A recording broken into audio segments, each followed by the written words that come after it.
alaikum wa rahmatullah. Bismillahir Rahmanir Rahim. Welcome in studio for our episode live here on Islam and Life. And tonight I have actually with me Brother Abdurrahman Muni, and we will begin with some verses of the Quran. نحن نقص عليك أحسن القصص بما أوحينا إليك هذا القرآن وإن كنت من قبله لمن الغافلين صدق الله العظيم. Jazakallah khair. Thank you so much. So as you know, every week we're here live Thursday nights, 8 p.m. Eastern Time. And I will begin with a land acknowledgement, acknowledging that where we are here in the studio on Turtle Island is part of the treaty land of the Mississaugas of the Credit. And for us as Muslims, we recognize that this is really a part of our faith to serve all of humanity and creation as commanded by Allah subhanahu wa ta'ala, to stand for truth and justice and address inequalities wherever we may see it around us, with a sincere concern for people and all of creation, inshallah. This week's episode, we're going to look at how Muslim writers are using children's and youth literatures to help shape the narrative of Muslims in Canada and North America, and really across the globe, inshallah. Our guests will be discussing with us the importance of these stories and how it's critical to building and preserving identity, inshallah. And we're going to also explore a little bit about the gaps, the challenges, and the work that's still left to be done for us as a community in utilizing this medium effectively. So first, let's take a look at what our researchers have put together. Early exposure to literature is one of the first mediums through which children learn about the world and their environment, as books are still the primary media used to provide education. It is no doubt, then, that Muslim representation in literature is crucial, as it will be the first exposure many children have to Islam and Muslims. The stories that children are impacted by today will inshallah be a driving force to influence change in the future. In her book, Through the Eyes of a Child, Donna Norton emphasizes the important role that children's literature plays in early development of emotional intelligence, creativity, personality, and social skills, giving readers an opportunity to interpret and respond to current narratives and an avenue for transmission of important themes from one generation to the next, allowing them to appreciate their own and others' culture and heritage. However, statistics show that as of 2019, only 1% of children's books published depicted a Muslim main character.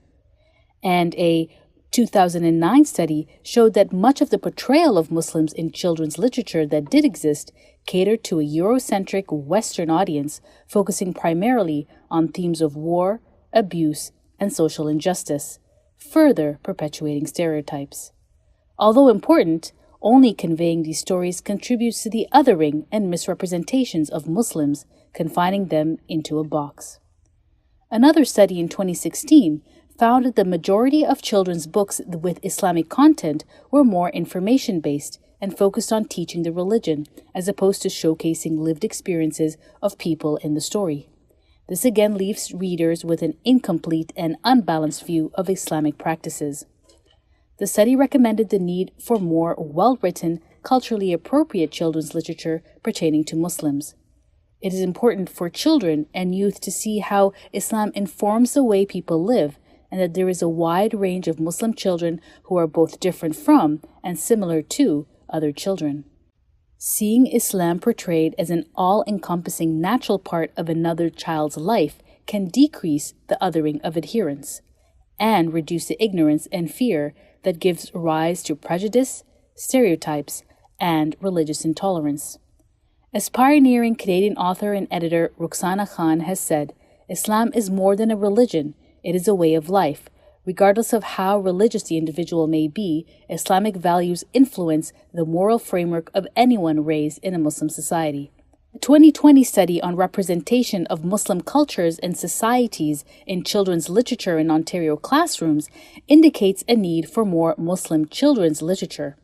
in order to initiate critical conversations and to overcome the challenges that public schools face of limited resources to engage with Muslim students.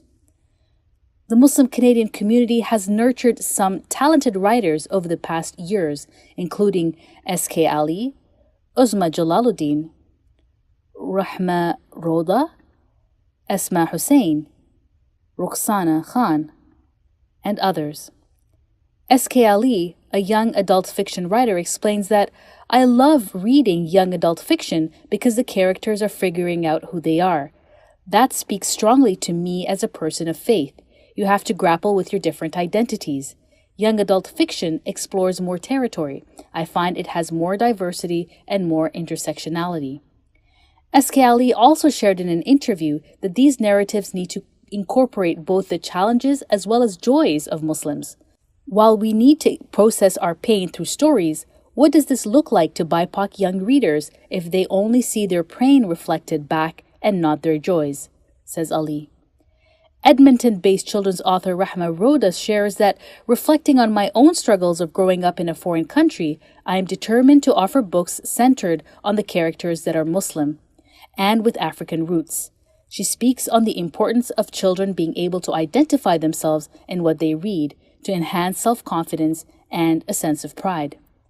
Canadian author and entrepreneur Asmaa Hussein founded Ruqayyah's Bookshelf, a publishing house reflecting content that is true to the lived Muslim experience and features Muslim characters and protagonists because representation matters and contributes to a solid character education.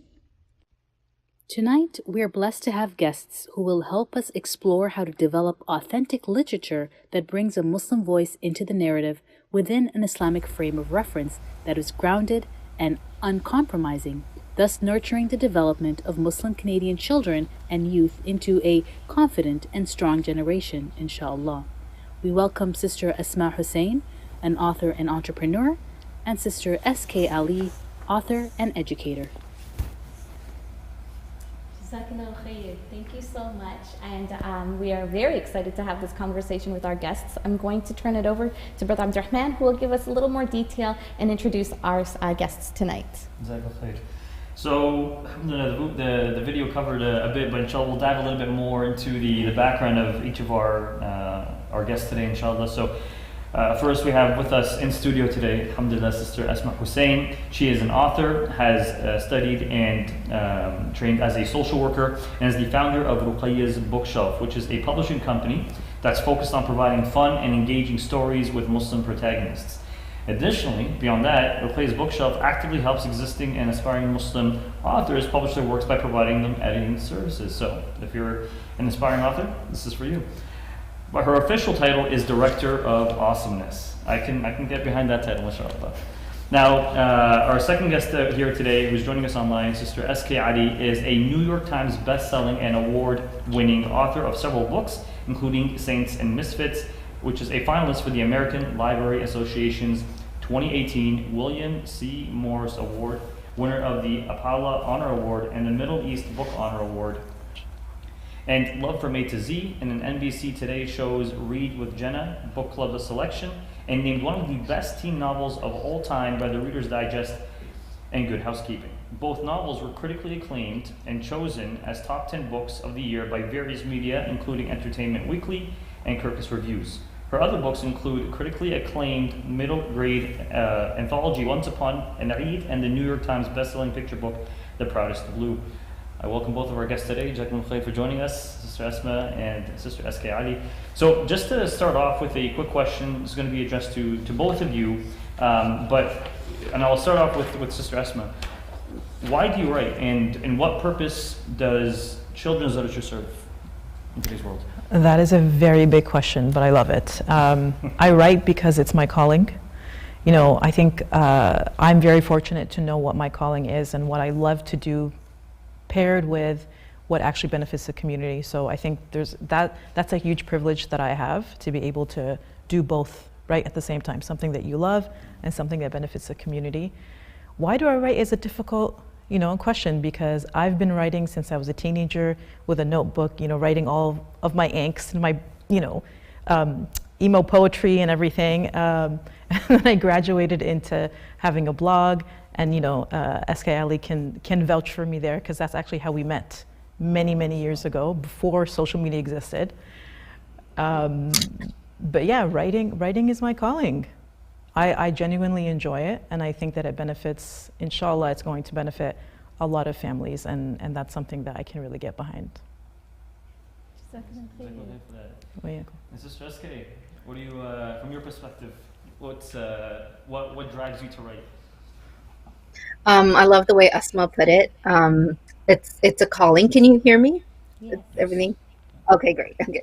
Yeah, it's a calling. It's a calling like Asma that I had from a very young age. I think when I thought about this question, I thought, I really write for two reasons, and both reasons that started in me when I was very young. One is in the service of truth, because from a very early age, I realized that there were so many untruths about Muslims and Islam circulating in the society, in the media, and it started to bother me. I remember being very young and looking at some news, something happening on the news, and I just remember feeling like a disconnect between the way my life was and the way that the portrayal of my life as a Muslim. And so I write in the service of truth, because I realized a long time ago that unless we Muslims helm our own narratives, these untruths were going to continue to circulate. And then the second reason I write is because I love stories. I love reading them, hearing them, and telling them. So it's like a dual calling in me. Thank you. Jazakallah khair. Both of you, you work around children and young adult literature, and I want to ask you both, how is it, or what kind of drove you? What do you see in that landscape that kind of drove you there, and why have you, chosen that? Perhaps we'll start. We'll continue with Sajida, because I think you started talking about why and seeing the landscape. So maybe you can build on that for us. Yeah. So I gravitated to writing in young adult first literature, because I loved reading it. And I think a lot of women, authors, kind of, we gravitated towards there because there's a lot of um, perceptions about who can write this and who can write that. And unfortunately, that exists in, the publishing industry as much as in any other industry. And there's been a lot of people who've, explored this, but young adult is where a lot of women feel comfortable, sharing the experiences of growing up as whatever their identity. And for me as a Muslim, there's a lot of formative experiences that happen when you're young, and when you realize, it's really the aha moments for me that I love to explore, when you realize, like, what are important in your life, what are the things that are important in your life, when you start to develop your sense of self and your sense of how you interact with society. So for me, there was a lot of steering experiences when I was young, when just seeing my experiences as a Muslim, my lived experiences, and how they're reflected back to me weren't exactly, what I was living. So there was a lot of, like, things I was figuring out. So as a lot of Muslims can attest to, growing up. So I found that a great place to explore those, like, young adult literature, and just for writing for young children in general. Young children and teens is just, there's a lot more you can cover. Yeah. Thank you. I don't know if you want to address something, Sister Asmaa. Yes, actually, I really resonated, or what you said really resonated with me, Sajida. I think I had a similar experience growing up, where I was reading things like The Babysitter's Club and like all of those really popular books, and not seeing anyone who looked like me, not seeing really anyone beyond even the stereotypical kind of like white teenage girl. And I still loved those stories. I still connected with a lot of the stories that I read growing up, but there was always a missing piece. And it wasn't a small piece, it was a massive piece. So it almost felt like I had two identities. You know, I had two ways of existing. I had my family's way, my community's way, and then the way that I was expected to, what I read in books. And it was not that easy to reconcile. And I think I've kind of just realized now how difficult it has been to reconcile both. And I think what really sparked it for me was having my daughter and realizing that, oh, I don't want her to grow up in like with the same kind of content that I did, and I want her to grow up with like a much greater variety of content, not just about Muslims, but ethnically diverse Muslims, you know, Muslims from all sorts of walks of life, but people that she could see in books and really say, you know what, yeah, I connect with this story on many levels, because I think that stories are universal. However, when you add that identity piece, it really just differentiates the story and it takes it to a much higher level. Jazakallah khair. I think Abdurrahman wants to ask something. I'm going to interject though and remind our viewers that we really are going to be looking at you to engage and ask us your questions. So if you want to get to that later this evening, you can pop in your question on YouTube as you're watching, or you can call in and talk to these lovely guests this evening. So you can find us on Zoom. Our meeting ID is 905-822-2626, and we'll get to that. And I'll pass it back to you, Abdurrahman. You could tell I was itching to ask a question because you were mentioning about the being able to reconcile the different portrayals that are out there, and given the trends that we're seeing within this discipline, how do these trends help or perpetrate the stereotypes or the negative portrayals of Islam? I think Sajida might be a better person to answer this, but because to both of you, so yeah. I definitely have made a very particular choice to work in the Muslim community, writing stories by Muslims for Muslims. The stories that I write or that I publish, they are very much stories that can be read by anyone, but I made the conscious choice to say, you know what, I'm going to cater to Muslims and Muslim families and the Muslim community specifically. And then everyone else can kind of come later, because I think we haven't had that dedicated effort specifically for Muslims. And I kind of, a lot of people tell me, well, why don't you go mainstream? I'm like, you know what, I like where I am. I like providing the service, and hopefully one day, the larger community will be able to also access the books in a meaningful way. But yeah, I don't know if that answers their question. It does, no, definitely. I want to listen to Sajida's answer, actually. Course, yeah. That's why I stopped talking. Yeah, I love that you're doing what you're doing. That's why I'm so grateful. As well, my kids are older, but you know that I buy all your stuff for all my nephews and nieces. So I would say that in terms of the mainstream traditional publishing industry, I call it a place of dual dynamics, because there's an increase in Muslim stories, meaning stories with Muslim characters, in the caught up in the broader push towards more diverse stories in publishing. But there's not a change in the systems in place in the industry itself to really actually reflect the reality of Muslim lives and concerns. So I love that little intro to the show where it touched upon these topics about how the industry tends to publish books that confirm the stereotypes that they already know about Muslims.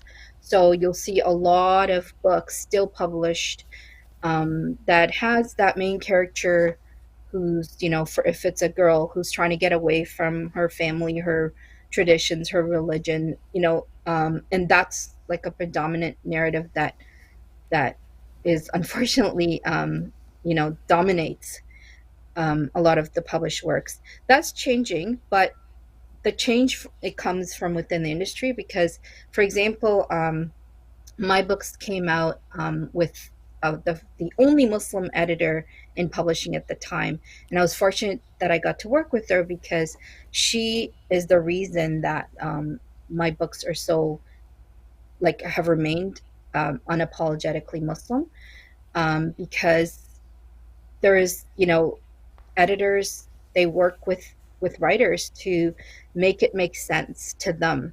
And so without that, I'm going to just say, shout out her name. Her name is Zareen Joffrey. And without her saying, this makes sense to me too. And even pushing, like, one of my first comments that she gave me on my first book was, asking me to reflect on, something that the main character said about Allah. And it was just something like, the character said, oh, I can feel that Allah is angry at me. And she asked me to think about, like, does this convey an angry, you know vision of Allah? And I was like, I cried when I read that comment, because I couldn't think of any other editor who would think of like that. And so her being there led the way to, like, my books being allowed to be Muslim, like, in their whole, the wholeness. And then subsequently, more books were followed in with other publishers in the same vein. But still, there's so much to, there's so much to improve, because there's still very few Muslim editors in the industry. There's still, a pushback that a lot of us working with publishers have to do, where we have to say, no, that doesn't make sense for, our lived experiences. But slowly it's changing, inshallah.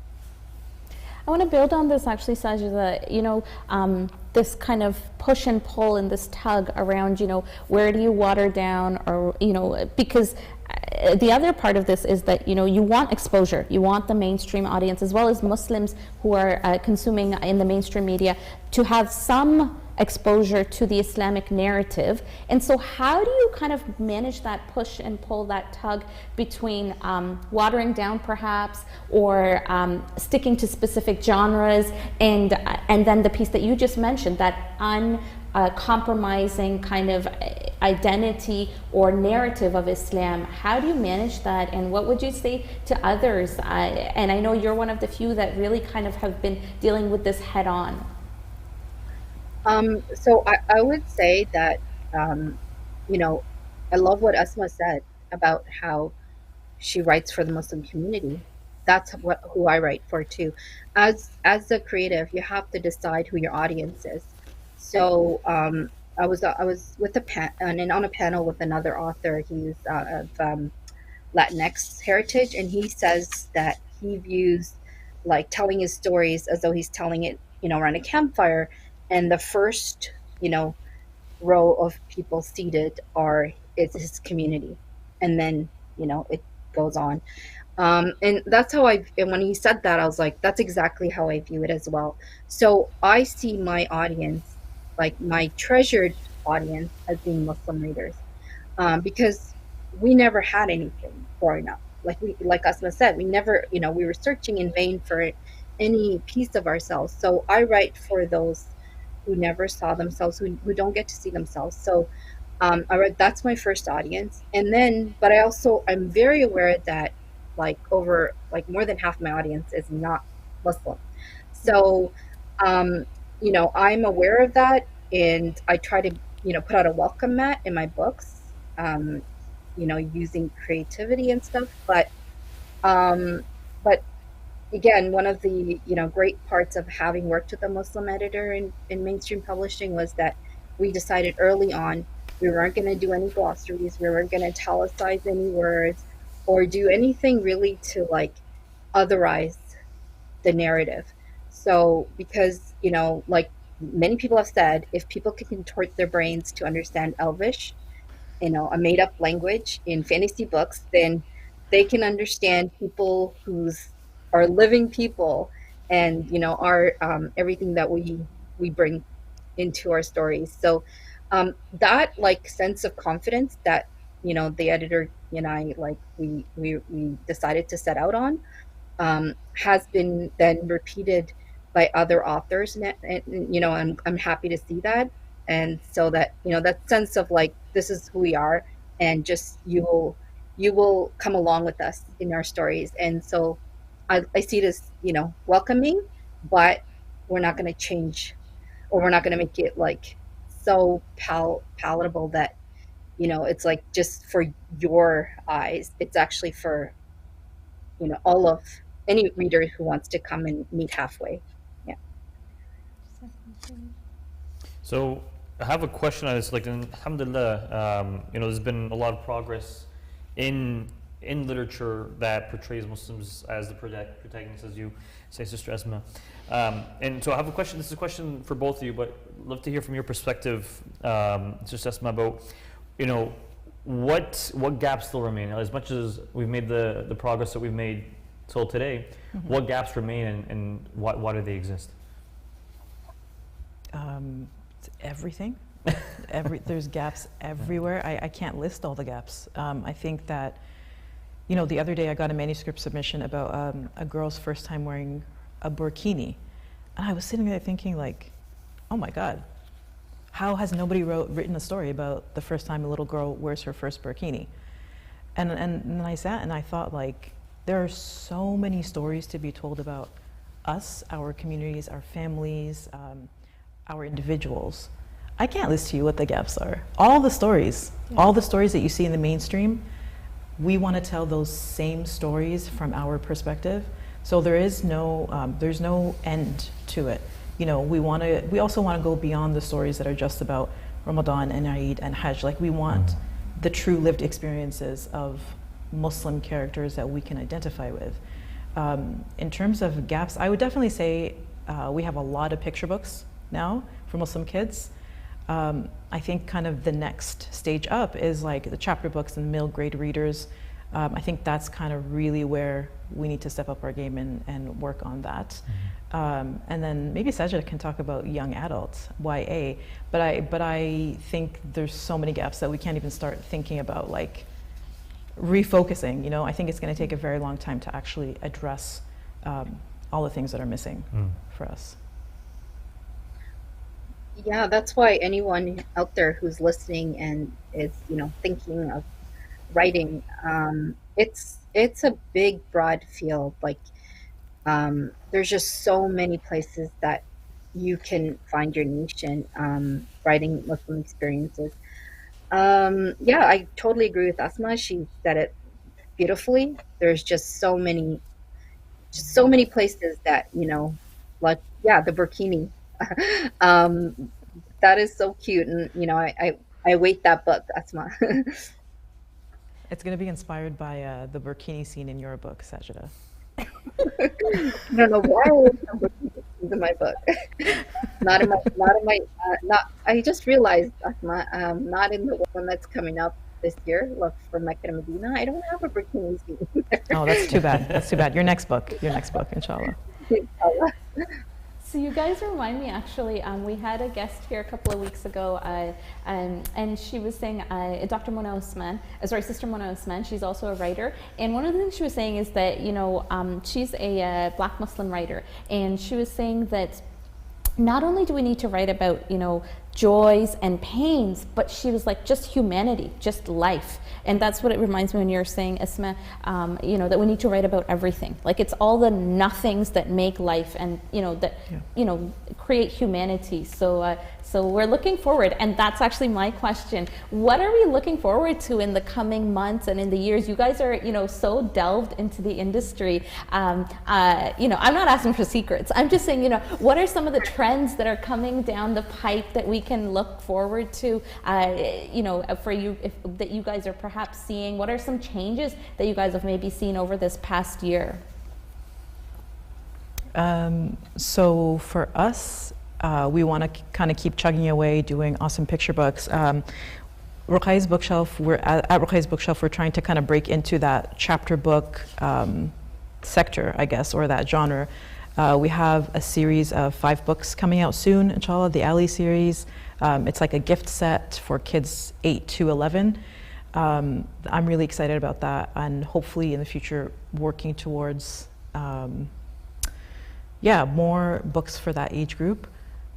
I will tell you a secret though, only because hey, we're hearing it live. Yeah, ears. You know what? I haven't written about this or announced it anywhere, but I have a book coming out, inshallah, soon with the author Roxana Khan. She's publishing a story with us, and I'm really excited. I don't know if I should have told that or not. Too late. We It's all too heard late. it. It's too late. You guys heard it. And we are excited. You guys heard it.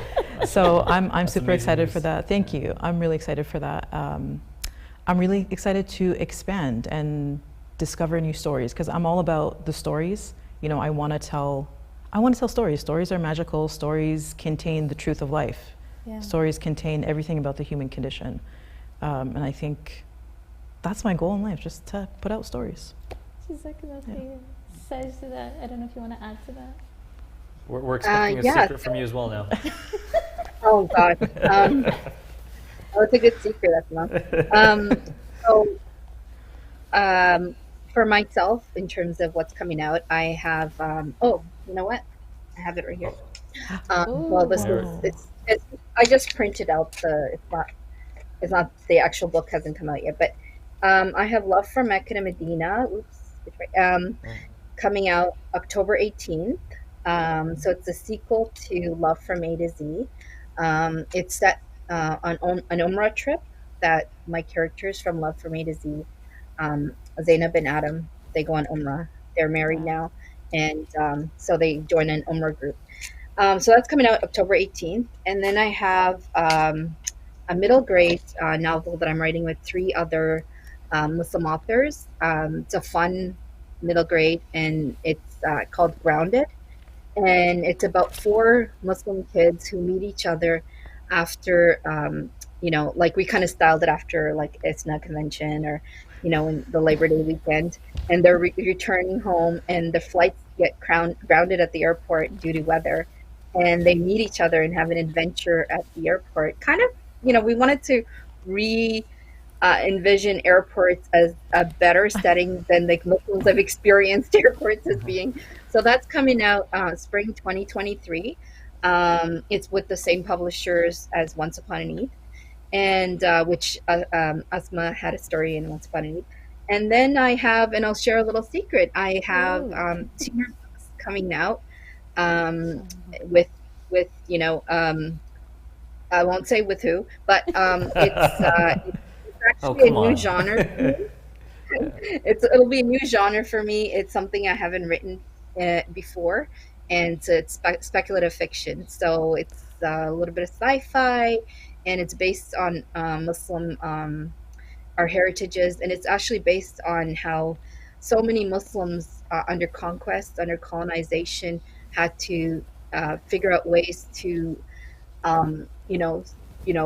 like save their scholarly heritages.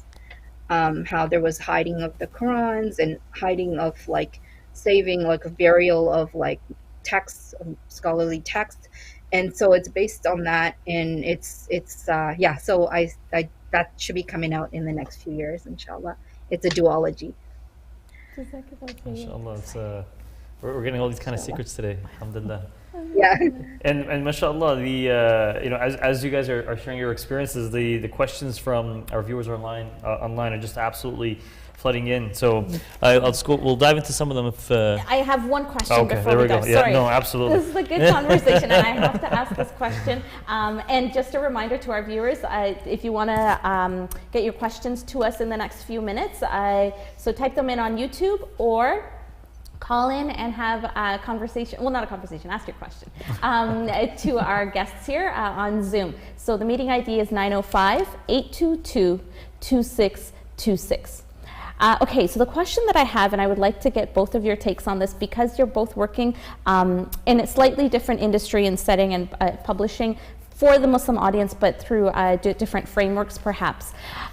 The Islamic narrative, how do you define the Islamic narrative? You've talked about, growing up and kind of, not seeing yourselves, and this question about trying to reconcile, and Asmaa, you alluded to this, even perhaps living 2 different realities, right? And so what is the Islamic narrative that you try to, or are already perhaps successfully, what is that Islamic framework, what is that Islamic narrative that you're using, that you're grounding yourself in? What is it? Can you spell it out for us, and how do you do it? That is a great big question. I think for me, it really has a lot to do with how I was raised. in very much in the Muslim community, you know, going to Islamic schools as a child. And I made it a point as a young adult in university to pursue courses, learning about Islam, and surrounding myself with, you know, other Muslims, being involved in organizations. And I think my framework very much comes from that, from a sense of community, a sense of staying true to what I know to be authentically our faith, our religion. And then kind of from there, figuring out, well, how do I tell fun, interesting stories with all of this as a background, as a setting, right? Because you know what I mentioned before about how I would read books, and it was very foreign to me that their families didn't look like my family, their celebrations didn't look like my celebrations, you know, the way in which they express themselves were not the way that I was allowed to express myself. And so I want to look at my values as a Muslim and values that are shared by the community, and capture those, I guess, in stories, even if it's not kind of like hitting you over the head, didactic, like instructional stories, yes, as we saw in the slideshow. It's more of just like having that background where you can immediately recognize, you open the book and you see, you know, a prayer mat. You know, you don't have to say this is a prayer mat, but your home just kind of looks like the home that's represented in the book. Their families look the same, they dress the same. It's just kind of capturing those true lived experiences of Muslims. Yeah. Thank you. And I know, Sajda, you talked earlier about this truth, right? That you try to convey this truth. And so I'm wondering if you can maybe tell us a little bit more about that. You know, what is that framework, that reference? What is that Islamic framework of reference that you're trying to kind of bring through your work? So yes, I totally agree with Asmaa. It's that, you know, I think when hearing Asmaa, I'm like, yep, that's my experiences as well. You know, growing up, you know, learning how important community is and community work, you know, being part of the MSAs, all of those things that were part of our experiences growing up. Also, I try to remember for myself, who's writing, you know, more teen, older kind of books with older characters, is I come from, you know, I try to center Surah Al-Asr, you know, committing to truth and patience and all of the things that I can communicate hope to young people, because I think that as the years go on, and that it's harder to live a Muslim life, yes, and it's harder to hold on, like the Hadith says. So I try to remember, you know, the words of Surah Al-Asr, and as well about commitment to justice, whether it's against us or our kin, or so I address the good and the bad in my books, in our communities, and because I do it from a place of love and care. So you know, those are kind of the things that I center my Islamic framework on, and just in doing so, I've been really, really surprised at like the messages I get from so many people, like including non-Muslim young people, who actually like find like connections to the way, for example, in Love from A to Z, which is, you know, my most popular novel with young people. You know, a lot of non-Muslim people, young readers, have contacted me to say that that sense of respect that's in the relationship, because Adam and Zainab commit to, you know, a very a relationship aware of Islamic boundaries on relationship between people.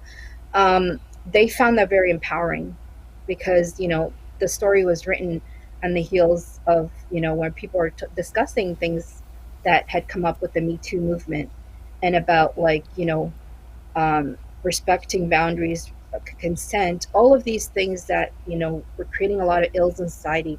And so hearing young people say that this kind of like a respectful relationship is so empowering and is so beautiful, it was just surprising to me. And so again, you know, just committing to those ideals that are part of our faith in all my writings, inshallah. Jazakallah khair. Thank you. You guys are both caring so much. And so this last question before we jump to Abdurrahman's questions from the audience is about what we as a community can do.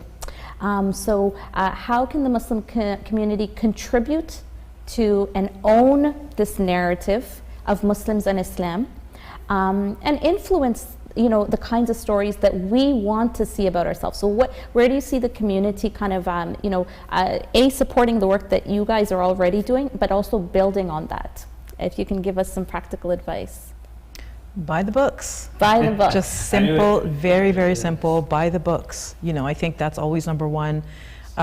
Get the books in schools, right? Buy the books and donate them to your children's school libraries, to your local libraries. Go to your local library and request the books, because there's forms that you fill out to request books. Okay. Be an active participant in making sure that books that are representative of our families and our communities are entering the spaces that they need to enter. So buy the books. I'm sure Sajida has a lot more to say, but also be creative. Set up book fairs in your schools, in your children's schools. There's just so much to do, but also start writing your own stories. Because at the end of the day, I can only write so many stories that I know in and out to be authentic, right? There are so many Muslims from so many different backgrounds, so many different life experiences that are not telling their stories. And the truth is, if we don't tell our stories, somebody else is going to tell it for us, and it's not always going to be great. It most probably won't be great. There's a 99% chance.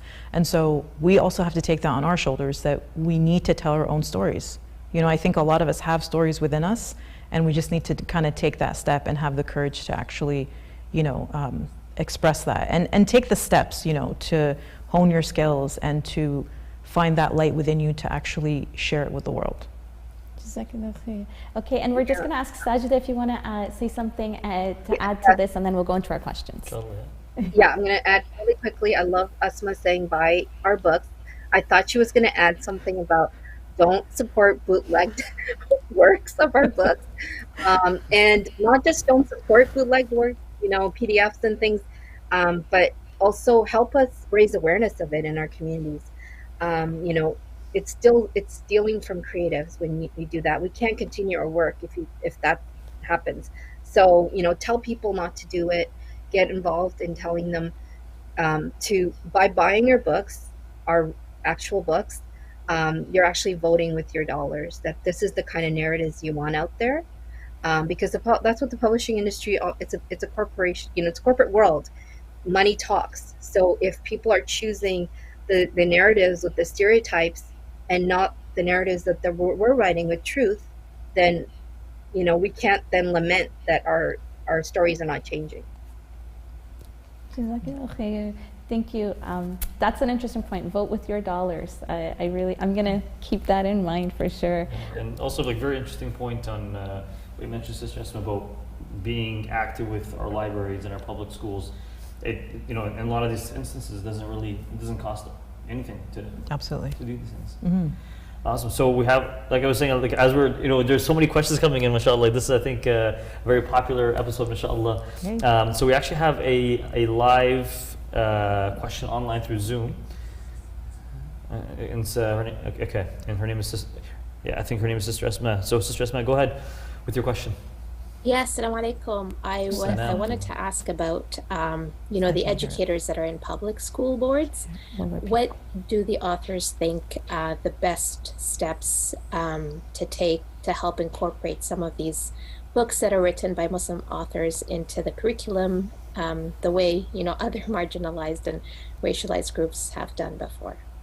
Okay, Jazakallah khair. For some reason, Sister Asma couldn't hear it, so we'll just repeat it. I'm not sure if Sister Sajda heard it. So the question is about educators. What steps can educators do? So some practical steps around incorporating marginalized voices in terms of, bringing these narratives and stories into their classrooms, I think is what the questioner is asking. So maybe we'll start with Sister Asma and then we'll go to Sister Sajda. It's, the answer is the same as before. Buy the books. Buy the books. Buy the books. Answer. But also, you'll find a lot of resources online. Like, for example, even on my own website, I'll have my books for sale, and then I'll have a tab where there's activities to go with, or the goal is to have activities to go with every single book. And so what I want to do is foster the sense of, taking the story beyond just the pages of the physical book, and kind of promoting incorporating it so that the lessons can kind of be more ingrained in children. There's so many opportunities to do that. I think a great way, now that we're hopefully passing over the COVID 2-year hurdle, let's call it a hurdle, invite authors to your schools and to your classrooms. I think a lot of authors, speaking from my perspective at least, I'm really looking forward to getting back into classrooms and getting back into seeing kids, and reading stories and actually having those conversations in person, because I think that that's not something that can be replaced, and not something that can be replaced with an online version of storytelling. But yeah, there's so many resources that you can access, even on smaller publishers' websites, and include the authors. And I find that, just from my own perspective, like, I'm always willing to go the extra mile when a school contacts me, and I love doing it. I don't know if you want to add anything to that, Sister Sajda. Yeah, actually, I wanted to point out that something, kind of terrible, which is that if Asma, if you called in, if you're from Ontario, Ontario has one of the, worst records of having Muslim stories in our school systems, actually. Speaking as a former educator of 20 years. And it's really interesting now that I crossed over to, this side of being an author. I see that in action. And it's just mind boggling that, so my YA novels are on state required reading lists all across the United States. It's also in some places in Canada, I think in Quebec, funnily enough, and in either Alberta or somewhere, but not in Ontario. You will not see my YA novels. And so this is really, something that parents have to talk about, with school systems, like Asma mentioned, with it's in all libraries, school libraries, but not in the curriculum, except for if like a Muslim teacher brings it in. I know there's some places in Markham where it's in schools and stuff, but it's not prevalent here. So this is a problem that we have in Ontario. So if you're if you're a parent or a student in Ontario, speak up about that, because there is a lot of Islamophobia in our home province. And actually, author Roxana Khan was the one who told me initially about it when I was still a teacher. And I started to notice that, her books weren't on, for example, the Forest of Reading program, which is in schools all across Ontario. And her books weren't there. And I noticed that and tried to, bring it in and talk to librarians about it when I was a teacher. Then when I became published, same thing, with my YA novels. My picture book was on it, but YA novels, they have books written by non-Muslim authors featuring Muslims, but again in stereotypical ways, but not ones written by Muslim authors, not Muslim author from Ontario. Yeah. Yeah, that's interesting, actually. I think even the research team was looking at that. There's a specific study around Ontario schools and curriculum and libraries, and so thank you for bringing that up again. So there's a few here. I'm just looking at the questions. I'm going to go with this one here. Jazakumullah khair to both of you. Have you had experiences where readers of your book were positively impacted by your books, especially the YA ones? So perhaps I guess some stories, if you have any that you want to share. Well, I did get some messages of people who became interested in Islam from reading. Love from A to Z, especially. So there was that, and I'm cognizant that as an author, there's still a boundary between reader and author. So I just kind of directed them to where they can find more information. But yeah, that was really I loved hearing that. Yeah. So there were people and from Muslim readers themselves who just let me know that like they were starting to feel like they're going away from their deen, and then reading some of my books helped them to see things in a new light and things like that. So I like Asma, you probably have lots of stories as well like that, but I love hearing those kind of anecdotes. Thank you. I don't know, Asmaa, if you want to add anything to that. Sure. I mean, I always hear from parents and sometimes from kids how, especially the picture books, kind of affected them. Like, for example, there's a story called "Who Will Help Me Make Iftar," and in the story, the main character asks his different family members to help him with the cooking, and everyone says no to him. And I know that parents tell me that their kids react so so intensely to that. They're like, why aren't they helping? And then they make it a point then afterwards to actually go into the kitchen and help their parents. So I love hearing stuff like that. I love hearing that kids take lessons from the story and actually implement them, because the lessons aren't heavy-handed, right? And it feels like it's coming from within their own selves. So, buy my books. This one actually is a question that's just come in from one of our team members here for Islam in Life. And this is about kind of the frameworks that you're working under. And I think it might be more specific to Sajda. Do you find, and this is, I think, in general, YA, a lot of the novels tend to be, around romance and a specific, area of a YA. So and I heard a little bit earlier that, you are kind of going into a different realm. There's an upcoming publication. But do you feel that you had to start with, love stories for a specific reason to kind of cut in or carve into the market in any way, or how did that impact you, knowing that that's a huge market? So I didn't actually start with love stories. I actually started with Saints and Misfits, which is not a romance. It's a girl grappling with being assaulted and finding her voice. So that was when I started, but I kind of gravitated towards writing like a love story, because there's just so much misconceptions about Muslim love, and about I wasn't seeing the stories that I wanted to see, that I'd experienced, that was part of my family and friends' experiences, and so I was like, I want to write more of the truth of what it is like to find somebody and make your life together. So that's where I came from. And I know it's a huge mark, it's really funny to say this, but I admit this freely, but because you're supposed to write what you know and read, but I don't read a lot of romance. I'm not like a heavy romance reader at all, actually. So but after I wrote Love from A to Z, I found out that it's such a huge genre, and there's so many readers, and so that was interesting to me to learn. But yeah, I didn't really set out to do make it big in that genre. It's more like, what's the story that I wanted to see, and I wasn't getting to see, and I wanted to write. So yeah, because Muslim narratives about love always tend to, in the books that it's already been published, they tend to be about forced marriages, right? They call it arranged marriages, but it's like forced marriages, and this is the narrative that keeps circulating, and that's not the truth of our experiences for myself and the people I know. So yeah.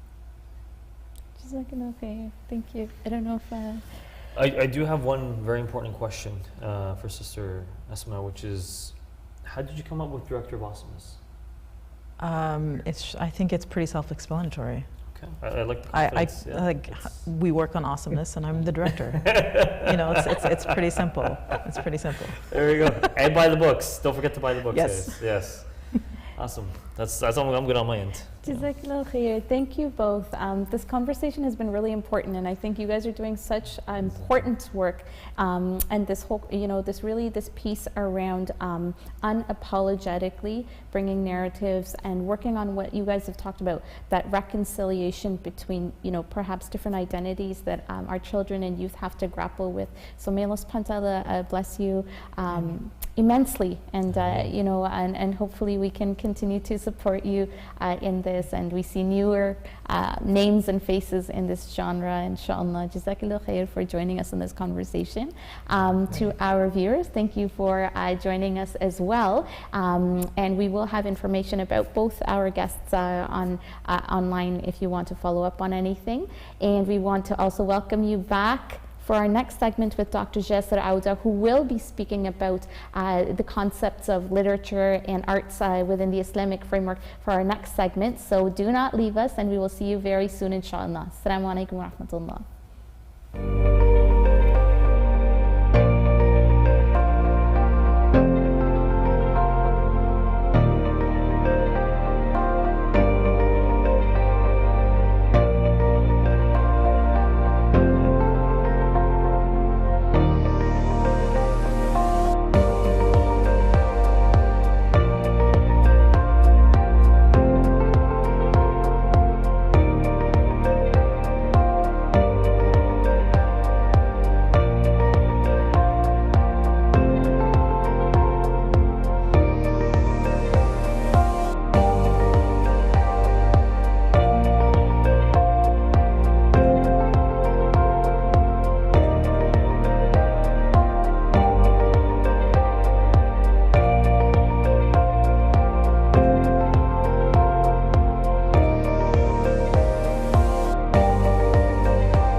Assalamu alaikum wa rahmatullah. May the peace, mercy, and blessings of Allah subhanahu wa ta'ala be upon all of you. Bismillahir Rahmanir Rahim. We begin with the remembrance and praise of Allah subhanahu wa ta'ala as we begin anything that we hope will be of goodness. Welcome back to our second segment tonight. We just had a conversation with some authors in the community, and we're inviting Dr. Jasser Auda here to have a conversation with us tonight on the topic of art and literature in Islam. And I will pass it over to my co-host, Brother Abdurrahman Muni, to introduce Dr. Jasser and get us started, inshallah. Good to have you back. So for those of you, alhamdulillah, Allah yabarak. For those of you joining us for the first time, Dr. Jasser Auda is a scholar of Islamic legal theory, especially in the higher purposes of Islamic law, otherwise known as Maqasid al-Sharia. He is the president of Maqasid Institute Global, which is a global think tank, and he serves on the board of several councils for Islamic thought across the world. He has a PhD in the philosophy of Islamic law from the University of Wales in the UK, and a PhD in systems analysis from the University of Waterloo, Canada. I went to University of Waterloo, so alma mater, alhamdulillah. Sure. He has written 25 books in Arabic and English and has translated them into 25 different languages. Doctor, it's so good to have you back. It's good to be back. It's good to be back. So just to get the conversation started, alhamdulillah, we, as Maimuna mentioned earlier on, we had some authors and educators from our community join us over today. Speaking about Islamic literature and being able to share our shared experiences through literature as well. So to continue that conversation, a question I wanted to start this conversation with is, what is the Islamic perspective on art and literature and its significance within our community? MashaAllah. Jazakumullah khair, alaikum salam wa rahmatullah, and congratulations for the continuing of the success of this program. We could address this from a number of sides. One of them is what we call in the Sharia Fardul Kifaya. Fardul Kifaya is the collective obligation on the community. And I think what our sisters and others who work in this genre are doing is carrying this Fardul Kifaya from us. I followed the great conversation, and these sisters bravely carry the responsibility that is a collective responsibility on the Ummah in general, to fill in the gaps that are needed for the sake of Islamic education and Islamic knowledge. And this is a very important gap. And this gap would be a second, perhaps, dimension of the question, is the lesson of the Quran. The Quran is mostly stories. And even when it talks about the hereafter, it gives us a story. It talks about the believers and the disbelievers. It talks about nature, it gives us a story. Because story, as our expert sisters said, are very educational, very influential, and they shape the identity, as they put it, and they shape the minds. And that's why the Quran is doing that. And as you know, the Quran is in the heart of the Islamic civilization and the Islamic identity.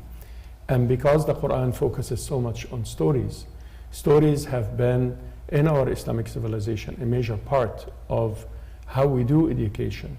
First of all, with the Quran. What we need to do for our times is to go back and reread the Quran and bring up lessons through which we can shape our storytelling. I remember, for example, one of the great books in this particular point, Ustad Sayyid Qutb, التصوير الفني في القرآن, I think translated in English, which is the imaging in the Quran. Sheikh Sayyid Qutb was originally a writer and a literature person, and therefore he is talking from the perspective of a professional literature writer. He's talking about the character building, he's talking about the music in the narrative, of course in the Arabic language, of the stories. He's talking about the colors, the use of colors, for example. He's talking about, from his perspective, how the Quran is giving us an approach of storytelling. And that approach had influenced Muslim writers, whether they are aware of it or not, because the Quran who is not influenced by the story of Yusuf and the values that the story of Yusuf plants in the Muslim psyche. The value of chastity and the value of bravery and the value of forgiveness and the value of patience, just the story of Yusuf. And the verse you read, Akhi, from the beginning, نحن نقص عليك أحسن القصص, from the beginning of Surah Yusuf, Allah is saying, we tell you the best stories. Because from the Islamic perspective, stories are the number one approach of shaping identity. And we do have a crisis.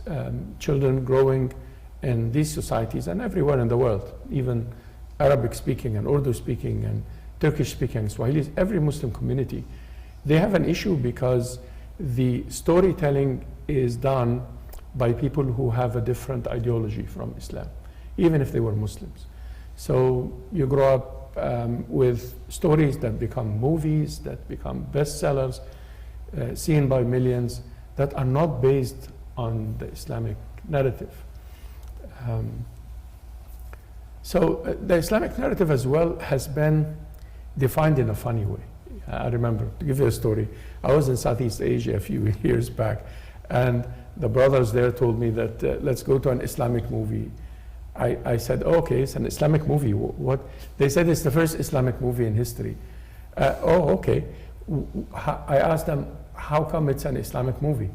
They said, well, it doesn't have music, and it doesn't have women, and it's about the Sahaba, and we have a Sharia committee that made sure that everything we say is Hadith Sahih. There is no word that is not from the Hadith. I said, okay. So it doesn't have music, but no sounds? They said, no, there is music. But we play on, pots and drums, but they are not instruments, but they sound like instruments. I said, what's the difference? And there's no women characters? They said, no, there are, but we make the brothers wear hijab, and we put the camera in the back to make sure that it's halal, I said, but brothers wearing hijab is not halal, it's not. And it's all Hadith Sahih, okay, and what about the story? They said, no, there is no story. It's just, there is no story. And that shows you a crisis here. It was fully booked. I couldn't even go to the movie, it was fully booked. It shows you a crisis that sometimes we take the Islamic approach superficially. We're talking about Islamic literature today, but Islamic banking, Islamic politics. We do sometimes take an Islamic approach in a very superficial way, and therefore we don't go to the heart of it, which is the story. It doesn't matter if you have music or not.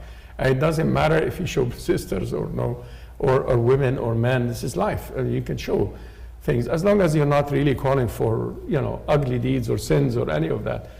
But what is important is what we miss sometimes, which is the content. What exactly is the message? And that is the lesson of the Quran. Jazakallah khair, Dr. Jasser. This example that you gave of this movie that you went to watch, I have a question maybe stemming from that, and that is that Islamic civilizations beyond the Prophet ﷺ's time and Sahabi, there's been so many Islamic civilizations, and perhaps if you can maybe expand for us, how did civilizations use and build arts and literature to further the narrative of Islam and use it in the forms of da'wah? Well, yeah, for da'wah, that is a purpose of storytelling in Islam, and that is a very important purpose. And that's also a lesson from the Quran. But actually, the purpose of da'wah is not the only purpose of storytelling from the Islamic perspective. Because, there is no arts without a purpose. The people who say arts is for the sake of arts, they do have a purpose, but maybe they're not aware of it. They are expressing particular ideas. So one of the important purposes is actually the Islamic values. So da'wah would be to call people for what Islam is, tawheed, iman, belief in Allah. But the Islamic values are very important. The values that we have in Islam that manifest in everyday life kind of scenes, like the stories that our sisters write. And that is very important because this is the best way for da'wah. And I wish for the day when we write for not just for Muslims, we write for everybody. And we make a movie, an Islamic movie, not just for Muslims or the Muslim audience, but for the wider society, because that's the original purpose of Islam. So to show the society that Yes, we have a certain value of chastity. The story of Yusuf sallallahu alayhi wa sallam in Surah Yusuf, that could be read for entertainment actually by anybody. And they would get a different approach to love and love for the child, and love between men and women, and love between brothers, and love and jealousy and patience and and justice. He said, no, we cannot take anyone but the thief, otherwise we're not doing justice, etc. So you have a number of values through the story. You are trying to convey them to the society. And I'm very happy to see sometimes like Muslim-made films that win awards, because this is Islamic. You have to get to where we show the people our values and our approach to life. And it doesn't have to be on the same good old, the refugee camps and the forced marriages and, the Muslim issues. And now we're talking about Islamophobia, but rather to show the Islamic way of life, because that is the message of Islam. No. Now, as a follow-up question to this, what are the the limitations of how we can express stories and these messages through arts and literature? What are some of the limitations that we should keep in mind? Well, I think the limitations on arts is the limitations on Islamic action in general, on Muslim action in general. So what is haram in life would be haram in arts. So adultery, Allah forbid, is haram in life. We are not supposed to show adultery, obviously, of course, and we're not supposed to promote adultery. Drinking is haram. We're not supposed to promote that. Could we show somebody drinking and then we say how they ruined their lives? Yes, of course. But when they drink, they should not drink real alcohol. We should use what we can use so that we avoid the haram content. But life is full of, like, for example, women not wearing hijab. We have that everywhere in the world. Yes, in Islam, a woman wears hijab, covers her body but her face and hands. Yes, sure. But you don't have to, you can show somebody not wearing hijab in a movie, because that is life. That is, as long as obviously we're not showing something that calls people for sin. We're not going beyond the decency kind of general guideline. So when you shoot a movie or when you put a picture in you're not, this is not a mosque, it's a movie. You're supposed to show people, right? And yes, you could avoid as much as possible what is not Islamic. But I think there would be two levels here. One level, which is the usual scenes in life. And the other level is what could be really described as calling for sin. You see, different levels. But let us go beyond the music debate and the drawing of animals and stuff, because that is like our Shaykh, Allah yarhamu, Shaykh Muhammad Ghazali used to say, al-fiqh al-badawi. That is the fiqh of the Bedouins living in the desert of Arabia. And with their oil, when they were interested in this, they were able to promote that. But that's not Islam. I read about Islam. Since when is music haram? And since when is, when is drawing an animal is haram? I mean, even the hadith Aisha radiallahu anha in Muslim that people quote. So the Prophet ﷺ told her, this is in front of me, took me away from my prayers as I was praying. So she pulled it down, but she made pillows out of it. And in another narration, she put it on the ground. And it had the pictures, you see. What is haram is to draw, again, a sin. Like what is haram in pictures is haram in Islam. Not to draw a picture. And of course, the hadith in which the Prophet ﷺ mentioned the people that will be tortured. Yes, they make statues for worshipping. They make pictures for things, but not for the expression. I have to also add, for the completion of the picture, that the Islamic approach to drawing is not a personification approach. You see, it's not haram to draw a person, and we do have this all along throughout our civilization. But our approach is more of the pattern approach, not the picture drawing approach. And therefore, when we beautify anything. We don't draw pictures, even though, yes, they're not haram, because we want to go with arts from the personification to the absolute. So, of course, a children's book, you draw pictures, there's no problem. But if you want to show the Islamic meanings, it is better to go to the abstract, because Islam has a different way of dealing with patterns, right? And the abstract actually puts in our hearts and our life certain values as well. You know, look how we did all the zakhrafa, or the ornaments of the masajid, for example, in our history. We used colors, we used patterns for the masjid to be a peaceful place, right? And to be a place that makes us focus on worship.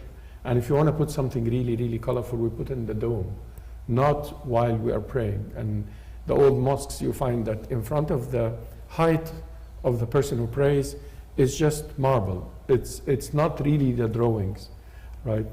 So we do have a different philosophy, I have to put between brackets.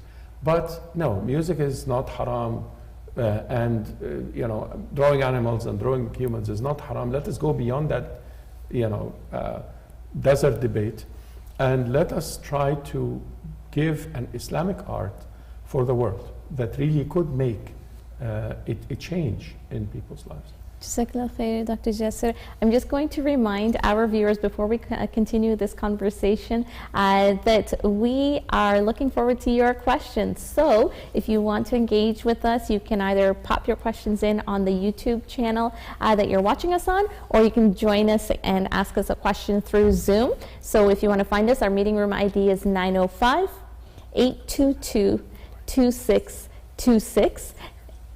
And we are just continuing this conversation with Dr. Jasser Auda, who's really kind of giving us some insight around art and literature within the Islamic framework. And so, Dr. Jasser, you know, what you introduced here was very interesting. That, you know, within the Islamic philosophy, within the Islamic framework of thinking and creating and creativity, it brings a very unique perspective, you know, as you were saying, moving from personification to absolute, and what does that kind of develop in our frame of mind? What are your thoughts from a practical perspective for us as a community? You know, we're so consumed within the mainstream framework. It's hard for us as a community. Sometimes we're just thinking about how to create space, but owning that narrative and really creating it as an Islamic narrative. What are some, if I can ask for more practical ways, and how can we use these practical pieces of advice to approach arts and literature and creativity from an Islamic framework? Well, like some of the practical ways, as we always say, the economics of it. It's very important that we push our second generation to work in the areas of arts and media and entertainment and gaming and so forth, because that is what shapes the world. I'm aware of one or two Muslim games, halal games, that really take the gamer to something good rather than all the evil and violence and all the stuff that the games. I am aware of very few authors like our great sisters who gave this interview before me. We need, but why? Because the economics of it don't add up. People find it more beneficial to push the children to study engineering and science and be doctors and lawyers rather than being artists and journalists and media anchors and all of that. And we need to, as a community, to actually develop funds for that and support that kind of education. Because if we don't really educate our youth to do arts and so forth, then it is quite a problem. The other thing is to push the mainstream to be more reasonable. I get sometimes questions about fatwa from the few brothers and sisters who get into media and graphics and all of that. And they realize that they are forced within the school. A question recently was from one of the colleges here in Toronto, without mentioning names. And they are forced to draw a naked person, for example, with computer graphics. And I told my brother, just tell the professor that you don't do that. And the professor refused. And then several Muslim students had to go and complain, and they ended up allowing them to draw the man, but with shorts on. I said, okay, that's halal enough. A man with shorts on. So my point is, we need to also push the narrative and the methodology of academia when it comes to the arts, because somehow the teaching and the academics of arts are linked to immorality. And I'm saying immorality as a Canadian, and like it is immoral to bring somebody nude in front of high school kids to draw, as we hear about our schools here who do arts, just to draw. So we are telling them that they are minors and they are not supposed to do certain things, but we're bringing somebody naked in front of them. So the second dimension here, Islamically, we need to push the mainstream narrative of arts and the mainstream system of schooling and universities to be more reasonable and more decent when it comes to arts. And no, you can do arts without these things. And yes, you can do arts if you want to really focus on the muscle. You can bring a muscly guy, and you draw his muscles. You don't have to see him without clothing. And the other thing is to develop the Islamic thought when it comes to arts. There is a whole genre, alhamdulillah, of literature and many universities now that are pushing Islamic economics and Islamic political theory, and alhamdulillah, Islamic architecture and but Islamic arts, I'm not aware of any department anywhere who study Islamic arts. We need to push that, and we need to encourage our scholars and our students of knowledge and our imams and so forth to talk about arts and research and write about arts, because it is one of the most important tools of shaping societies, and not just making da'wah, converting people, of course it is, but also presenting what Islam is about. And people, yes, they do listen to a story, but not necessarily read a book or open the Quran and read. See? Yeah, and just have a follow-up question to this as well, because you mentioned some interesting things where sometimes as Muslims we view arts and literature in a very specific lens, like this is the halal way of doing it, and it's very structured. Like the example you gave, okay, there's no music, there's no woman, there's no incorrect hadith. It's just that's the way we've looked at it. What process can we as a community take on an individual level, like within our families? I mean, it starts individually, and then our families and then our communities. What steps can we take to, I guess, expand the way we look at literature, as opposed to, because at least when it comes to da'wah, because oftentimes when we think of da'wah, we think going door to door to people, or having a booth in the middle of the street and people walk by. It's like, hey, do you want to hear about Islam? What are some steps we can take to expand our definition of the way we give da'wah? Well, actually, individually, if you have artistic talents, please know that art is not haram, and please develop your artistic talents, because that is one of the best ways to develop our community.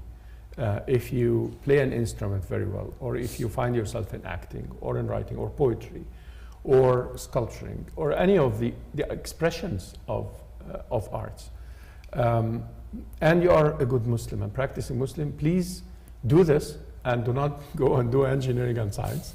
Let this be for people who are best at it, and do what you're best at it, and develop that. As families and as communities, let us encourage that in addition to our traditional ways. So if we have a Muslim artist or a Muslim singer, and we have a number of them in Canada here, and we have an event in the masjid, why don't we bring a singer to give us a song in the masjid for the event, for whatever we are celebrating, and not just a sheikh who is standing on the minbar and giving us a khutbah. Yes, of course, Jum'ah is going to continue to be a khutbah, because that is ibadah, that is how we pray Jum'ah. But other than Jum'ah, why don't we expand our mosque activities and our community activities? There has to be an artistic event in any MSA event, in any Islam Awareness Week. It's not just debates with people from other religions and so on. But Islam Awareness Week could be a movie that shows an Islamic perspective on something. It could be an arts exhibition, and we make a competition between Muslims and non-Muslims to draw whatever it is. to delve into the history if we want and show the architecture. We have incredible history of arts. To study people like, I don't know, Rumi, for example, comes to mind. The whole Mathnawi is actually a story book.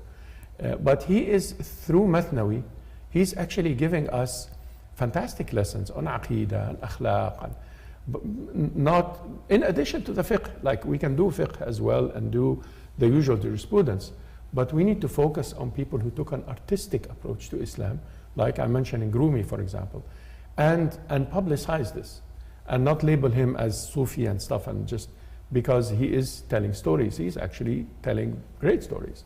Some of them could be very educational and very emotional about the love of Allah subhanahu wa ta'ala, which was like one of the main themes of Rumi's. You cannot convey the idea of the love of Allah better than the stories. You know, the Quran is full of that. And Rumi, for one example, is actually giving us quite an experience. If we can do that in a modern sense, in the English language and French and so on, then we are actually doing Islam a great favor. And we are fulfilling this fard kifaya. I'm telling you, it's an obligation on us as a community to do that. So in this fard kifaya, Dr. Jasser, you've been giving us some practical pieces of information around, you know, how we can develop our own understanding in mainstream Islamic perspectives on literature and the arts, and you've given us some practical thoughts around how to even expand or you know, advocate within mainstream you know, art spaces to, you know, create more accommodation and create more spaces for, you know, Islamic arts to be present. My question is, because you mentioned, you know, we need to study more on this as well. Where would be a good, and you just mentioned Rumi, but others, where would be a good point for us to start if we wanted to learn more about, you know, the prevalence or the Islamic perspectives on literature and arts? Where would be some spaces that we can start? Wallahi, as usual, I will start with the Quran, with the book of Allah subhanahu wa ta'ala, and those who wrote on the Quran from that perspective. Okay. Those who specialized in Quran as an expression. Okay. Stories, the music of the Quran, the different ways that the Quran has expressed the truth and the values. We need to direct our studies to that. If you're talking about the general studying of Islam, that depends whether you are a school child or you are somebody who is a professor or somebody who is an average person who just wants to be educated. These are different levels of education. So one way is to study the Islamic civilization and its contribution to arts. And these are books that are not as popular as some other books on law and stuff, but you will find them.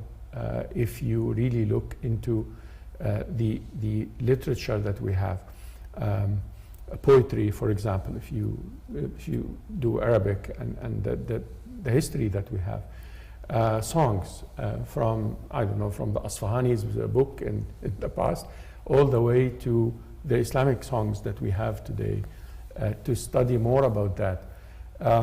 If you want to study about the artistic expressions in terms of drawings and colors and calligraphy and all of that, I mean, there are lots of schools and lots of literature there, but you need to define what you are interested in and then look for that literature and go from the literature to other literature. It's not the most popular thing that you can find. If you search on Google Islamic arts, the first couple hundred entries will be about how art is haram and all of that. Because again, that is the interests of the political and economic powers that are interested in shaping the Islamic discourse this way. So type Islamic arts and then skip the first 10 pages and then go and see what people really say about Islamic arts individually, not the sponsored first 10 times 10, first 100 websites.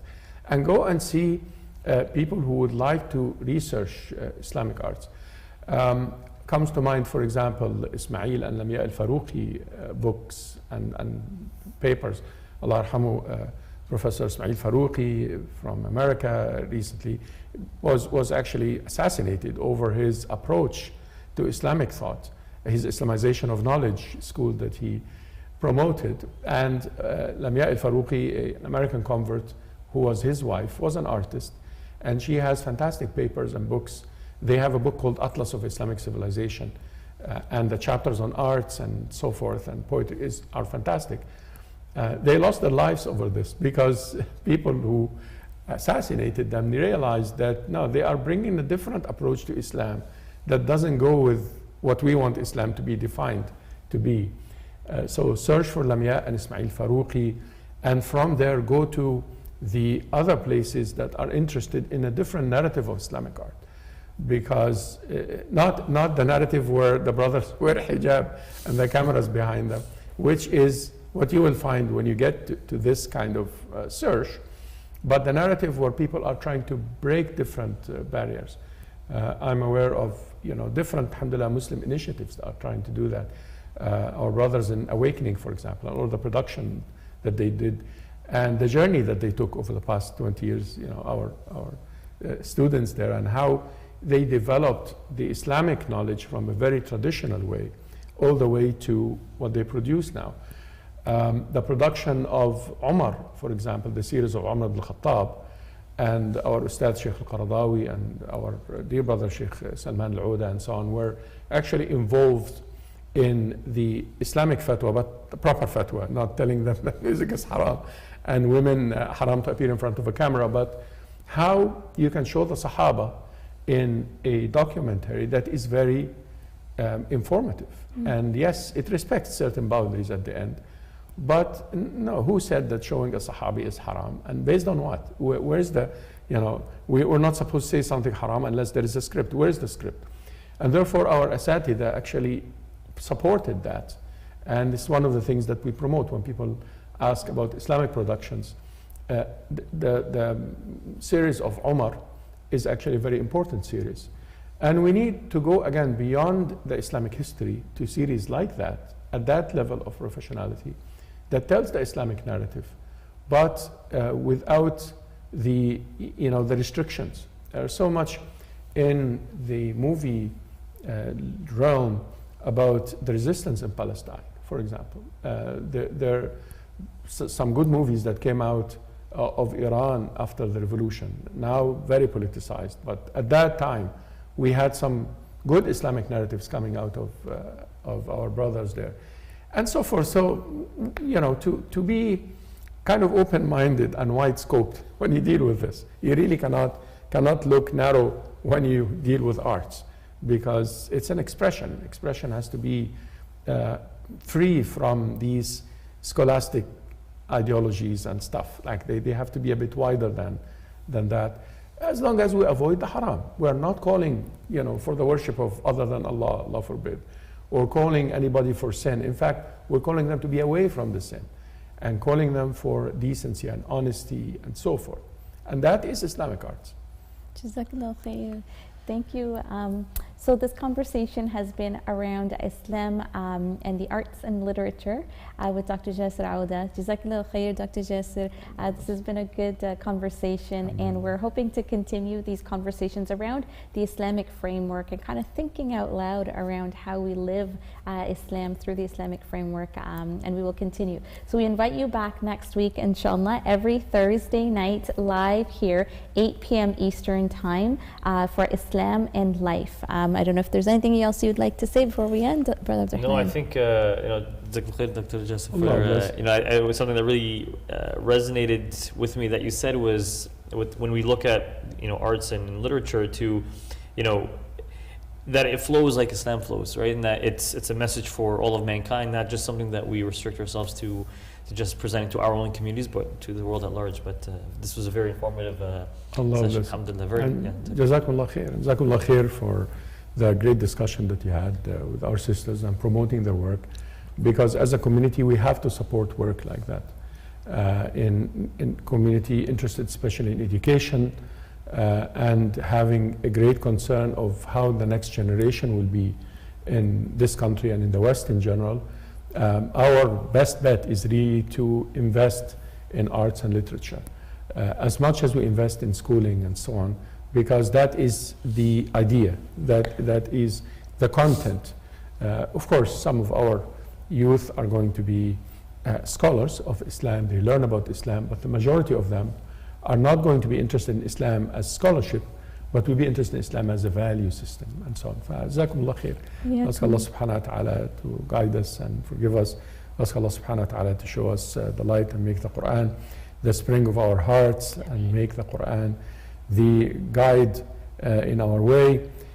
If we cannot express ourselves in the best way and we don't even know what is best for us, we ask Allah subhanahu wa ta'ala to guide us to what is best for us, because that is what His generosity means and what His tradition has been, subhanahu wa ta'ala, with the people who are sincere in relying on Him, subhanahu wa ta'ala.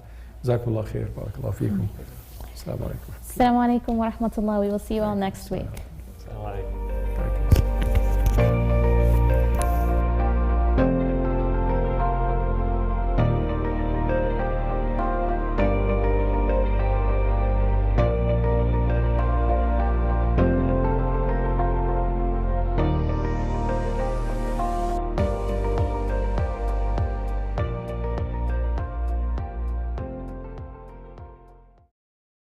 Islam in Life is an online production by the Muslim Association of Canada.